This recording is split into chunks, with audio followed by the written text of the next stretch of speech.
আসসালামু আলাইকুম ভিউয়ার্স, হাতের কাছে চিনি আর সুজি থাকলে ঝটপট আজকে রেসিপিটা বানিয়ে দেখুন। যাকে একবার বানিয়ে খাওয়াবেন সে বারবার চেয়ে খাবে, এতটাই টেস্টি হয় আর বানাতে সময় একদমই কম লাগে। তো বন্ধুরা, আজকে রেসিপিটা একটু স্কিপ না করে পুরোটা দেখবেন। ভালো লাগলে এক লাইক করে দেবেন, সাবস্ক্রাইব করে দেবেন। ফেসবুক থেকে দেখে থাকলে প্লিজ পেজটিকে ফলো করে দেবেন। তো চলুন বেশি কথা না বাড়িয়ে রেসিপিটা দেখে নিই। প্রথমে একটা পাত্রের মধ্যে নিয়ে নিচ্ছি 1 বাটি আটা। এটা 200 গ্রাম আছে। যেই বাটির মাপ করে আপনি আটা নেবেন ওই বাটির মাপ করে আপনি নিয়ে নেবেন হাফ বাটি সুজি। এখানে 200 গ্রাম আটা আছে আর 100 গ্রাম সুজি আছে। পুরো সুজিটা দিয়ে দিলাম। এরপর দিয়ে দিচ্ছি কুচানো বাদাম, এখানে চাইলে যে কোনো বাদাম ব্যবহার করতে পারবেন। এরপর দিয়ে দিচ্ছি 2 চামচ গুঁড়ো দুধ। এটা দিলে কিন্তু এগুলো খেতে বেশ ভালো লাগে। এরপর শুকনো মিশ্রণগুলোকে খুব ভালো করে আমি একসাথে মিশিয়ে নিচ্ছি। এরপর 1 চামচ ঘি দিয়ে দিচ্ছি। ঘিটা দিয়ে খুব ভালো করে কিন্তু আটার সাথে মিশিয়ে নিতে হবে। খেয়াল রাখবেন ঘিয়ের পরিমাণ যেন একদমই বেশি না হয়, 1 চামচই ব্যবহার করবেন। সেক্ষেত্রে আপনি ঘিটা একটু গলিয়ে নেবেন, তাহলে পরিমাণটা বুঝতে পারবেন। তো খুব ভালো করে মেশানো হয়ে গিয়েছে। এরপর দেখুন যেই বাটির মাপ করে আমি আটা নিয়েছিলাম, সুজি নিয়েছিলাম, ওই বাটির মাপ করে নিয়ে নিচ্ছি হাফ বাটি চিনি। যতটা সুজির পরিমাণ ঠিক ততটাই চিনি। এরপর ওই বাটির মাপ করে হাফ বাটি দুধ, যতটা চিনি ততটা দুধ। এরপর এটাকে মিশিয়ে দিলাম। দুধটা নর্মালি আছে, কোনো গরম নয়। যদি আপনি এখানে চিনিটা গলিয়ে নিতে চান তাহলে সেক্ষেত্রে কিন্তু দুধটা গরম ব্যবহার করবেন। দেখুন এই শুকনো মিশ্রণটা যেটা রেডি করেছিলাম সেখানে আমি প্রথমে চিনিটা দিয়ে দিচ্ছি। পুরো চিনিটা আমি এর মধ্যে এভাবে ছেঁকে দিয়ে দেবো প্রথমে। একসাথে কিন্তু পুরো দুধটা এর মধ্যে মিশিয়ে দেবো না। দেখুন পুরো চিনিটা দেওয়া হয়ে গিয়েছে, একটুও কিন্তু চিনি বেঁচে নেই। তো প্রথমে চিনিটা আমি এই আটার সাথে খুব ভালো করে কিন্তু মাখিয়ে নেব।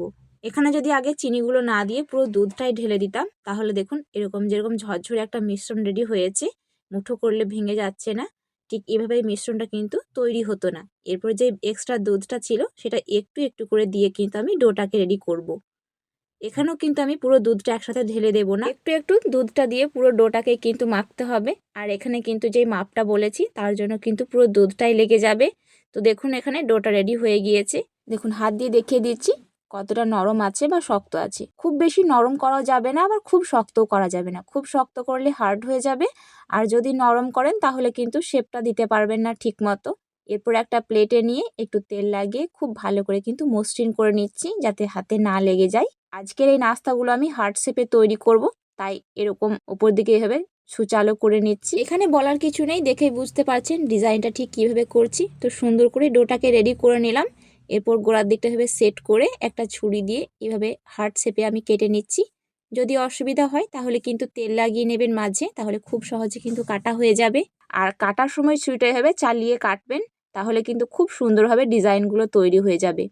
আপনি যদি ছুরিটা একেবারে চাপ দিয়ে বসিয়ে কেটে নেন তাহলে কিন্তু শেপটা নষ্ট হয়ে যেতে পারে, সেক্ষেত্রে দেখতে খুব একটা ভালো লাগবে না।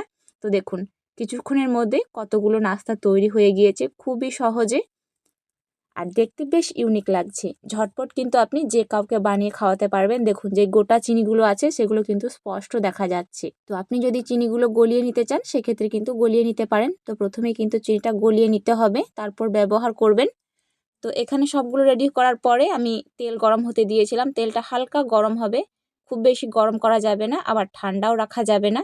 দেখুন দেওয়ার পরে হালকা কিন্তু বুদবুদ উঠছে, ঠিক এরকম করেই করতে হবে। এরপর মিডিয়াম আঁচে উল্টে পাল্টে এগুলোকে ভেজে নেব। প্রথমে দেওয়ার পরে কিন্তু উল্টাতে যাবেন না, না হলে ভেঙে যেতে পারে। যখন এক পিঠ দেখবেন হালকা বাদামি কালার চলে এসছে তখন আর এক পিঠ উল্টে পাল্টে হালকা বাদামি করে ভাজবো। খুব বেশি পুড়িয়ে দিলে বা অনেক বেশি ব্রাউন কালার করে ফেললে কিন্তু এগুলো খেতে তেতো লাগবে, যেহেতু এটা সুজি আছে। আর পরে কিন্তু এগুলো অনেক শক্তও হয়ে যেতে পারে, তো সেক্ষেত্রে কিন্তু বেশি ভাজাও যাবে না, আর আগের অবস্থায় ডোটা কিন্তু বেশি শক্ত করা যাবে না। তো দেখুন এখানে কথা বলতে বলতে সবগুলো বেশ সুন্দর করে ভাজা হয়ে গিয়েছে, কালারটা বেশ সুন্দর এসেছে। এরপর আমি এগুলোকে তেল থেকে উঠিয়ে নিচ্ছি। তেলটাকে খুব ভালো করে ঝরিয়ে নিলাম, দেখতে বেশ সুন্দর লাগছে। দেখুন এক সেটে কিন্তু অনেকগুলো ভেজে নিয়েছি। এরপর বাকিগুলো আমি একসাথে ভেজে নিলাম। কতটা সহজভাবে কিন্তু তৈরি হয়ে গেল দেখে নিলাম। তো বন্ধুরা, বাড়িতে তো সবারই সুজি রেডি থাকে, হাতের কাছে চিনিও থাকে। তো ঝটপট এটা বানিয়ে কিন্তু স্টোর করতে পারেন, অনেক দিন পর্যন্ত ভালো থাকে। একটা এয়ারটাইট কন্টেনারে ভরে রাখবেন, আর যখন ইচ্ছা বের করে খাবেন। একটা খেলে কিন্তু বুঝতে পারবেন যে এটা কতটা টেস্টি। যাকে খাওয়াবেন সে কিন্তু ভাববে এটা এতটা সহজে বানিয়েছেন। দেখুন কত সুন্দরভাবে কিন্তু বাদাম আর চিনিগুলো দেখা যাচ্ছে। আওয়াজটাও দেখে নিন, আর এগুলো আপনি কিন্তু বিস্কুট হিসেবে চায়ের সাথেও খেতে পারেন, দারুণ লাগে খেতে এই সুজির বিস্কুটগুলো। তো বন্ধুরা অবশ্যই একবার বাড়িতে বানিয়ে দেখবেন। আর আজকের রেসিপিটা শেষ পর্যন্ত দেখার জন্য আপনাদের অনেক অনেক ধন্যবাদ। রেসিপিটা যদি ইউটিউব থেকে থাকেন তো প্লিজ একটা সাবস্ক্রাইব করে দেবেন, আর ফেসবুক থেকে থাকলে প্লিজ পেজটিকে ফলো করে দেবেন। তো দেখা হচ্ছে আগামীতে আবারও কোনো একটা রেসিপিতে। আল্লাহ হাফিজ।